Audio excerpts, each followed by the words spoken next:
मैंने नहीं बुलाया, ये खुद आए हैं। मैंने अपना काम किया। मैंने डीजीपी साहब को, आईजी साहब को, एसपी साहब को, तीनों को मैंने यही कंप्लेंट लिखी कि बहन बेटियां अपने आप को हमारे सिरसा इलाके में सुरक्षित महसूस नहीं कर रही।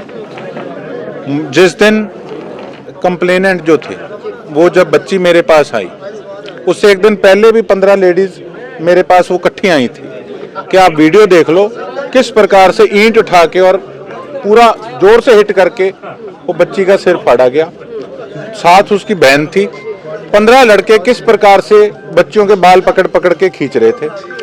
मौके पे पता लगा कि जो मेरे पास आए हैं उनके भाई चिट्टा बेचते हैं। मैंने पुलिस प्रशासन को यही कहा, sorry for my language, but मेरे मन से तसल्ली है जो मैंने बोला, और मैं ये चाहता भी था कि इनको उठाओ, इनकी बढ़िया परेड करो।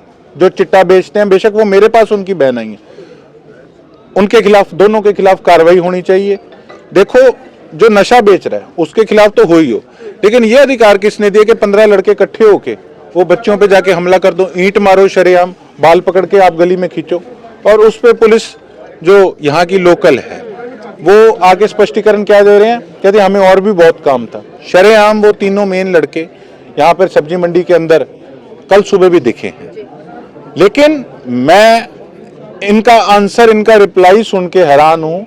इस वीडियो को स्टेट लेवल पे भी, मैं जो स्टेट लेवल के और भी पत्रकार साथी हैं उनसे रिक्वेस्ट करूंगा कि इसको उठाने का काम करें, ताकि ये हमारे सीएम साहब के पास होम मिनिस्ट्री है और कर्ता धर्ता मालिक स्टेट के सीएम साहब हैं, उन तक ये बात पहुंचे कि किस प्रकार से पुलिस प्रशासन कह रहा है कि जी समय लगता है और हमें काम बहुत है, और वही परिवार शरेआम उनकी बच्चियों को कह रहा है कि अगर घर से निकले तो हम मार देंगे।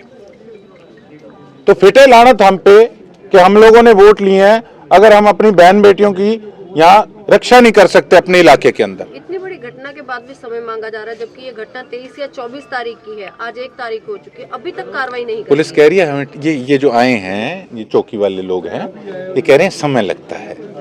शरेआम ये लोग उनको शय देने का काम कर रहे हैं। अब ये गवर्नमेंट ने देखना है, प्रशासन ने देखना है कि इन पुलिस कर्मचारियों को शेल्टर देनी है या फिर इन पे एक्शन लेना है जो कि इस प्रकार के गुंडा तत्वों को कहीं ना कहीं शेल्टर देने का काम करते हैं।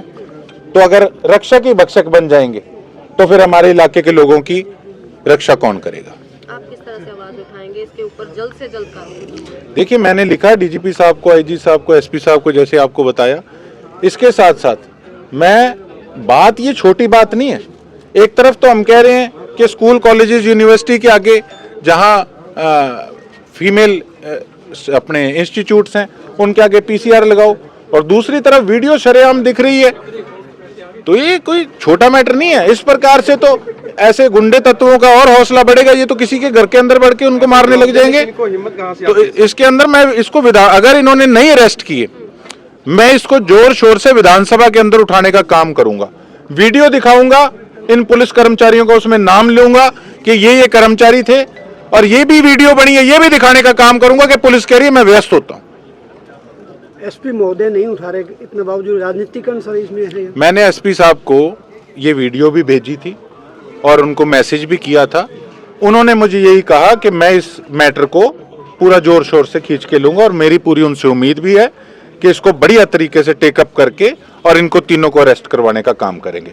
और जो इनके अधिकारी हैं डिपार्टमेंट के, उनकी मीटिंग लेंगे कि इस प्रकार का काम यहां पर बर्दाश्त नहीं किया जाएगा। यही उम्मीद मैं हमारे एसपी साहब से करता हूं।